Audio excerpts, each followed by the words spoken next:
एक सकारात्मक विचार। चॅनेलला सबस्क्राईब आणि शेअर करा। महानगरपालिका निवडणुकींच्या पार्श्वभूमीवर एनसीपीचे आमदार सुलभाताई खोडके आणि संजय खोडके हे साईनगर येथे 5 जानेवारी रोजी बूथच्या उद्घाटनाला आले होते।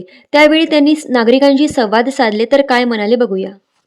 मला या ठिकाणी सांगावंसं वाटतं की अमरावती शहरामध्ये एक दिवस आड पाणी येते, टाक्यांची संख्या कमी झाली आहे, लोकसंख्या वाढली आहे, म्हणून आज एक दिवस आड पाणी येतं, ते सुद्धा कधी दुपारी 2 लाख, कधी दुपारी 4 लाख, कधी रात्री 12ला येतं। म्हणून या ठिकाणी आपल्या अमरावती महानगरपालिकेसाठी मी 870 कोटी रुपये आणले आणि या ठिकाणी मी आपल्याला शब्द देते, येणाऱ्या मार्च महिन्यामध्ये आपल्याला रोज पाणी मिळाल्याशिवाय राहणार नाही। महिलांना पाण्याची सगळी अडचण असते, म्हणून नळासाठी वाट पाहावं लागणार नाही, रोज तुम्हाला पाणी मिळाल्याशिवाय राहणार नाही, याची गॅरंटी मी आपल्याला देते। बडनेरा मतदारसंघात आहे, म्हणून अमरावती महानगरपालिकेचा विकास कोण करू शकते? अमरावती महानगरपालिकेमध्ये असलेले लोकप्रतिनिधी करू शकते। म्हणून मी तुम्हाला या ठिकाणी विनंती करते, आपल्याला सांगू इच्छिते की बडनेरा अमरावती वेगळं राहणार नाही। अमरावती महानगरपालिकेतले जे प्रश्न असेल ते महाराष्ट्र शासनाकडे मांडून जास्तीत जास्त पैसा आपल्या अमरावती महानगरपालिकेसाठी कसा आणता येईल त्यांना विनंती आहे।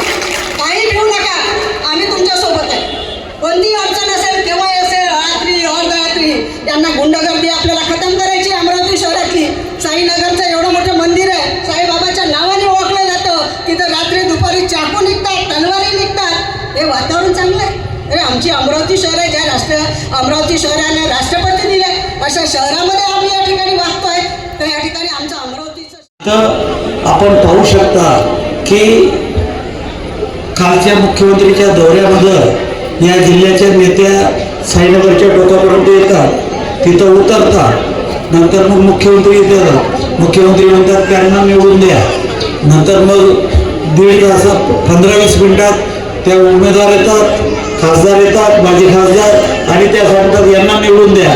म्हणजे एवढी नुकरानी या अमरावती जिल्ह्याची या पार्टीने केलेली आहे की आपण की पहिले मर्यादा होता, सुलभा खोडकेंना अमरावतीच्या बाहेर पैसे वापरतात नाहीत अमरावती विधानसभा मतदारसंघाच्या, परंतु आता मला पैसे वापरता येतात, मी पैसे तुमच्या भागामध्ये टाकू शकतो। मी तुम्हाला एवढं निश्चित सांगतो की आपले कोणतेच विकासाचं काम मागं राहणार नाही।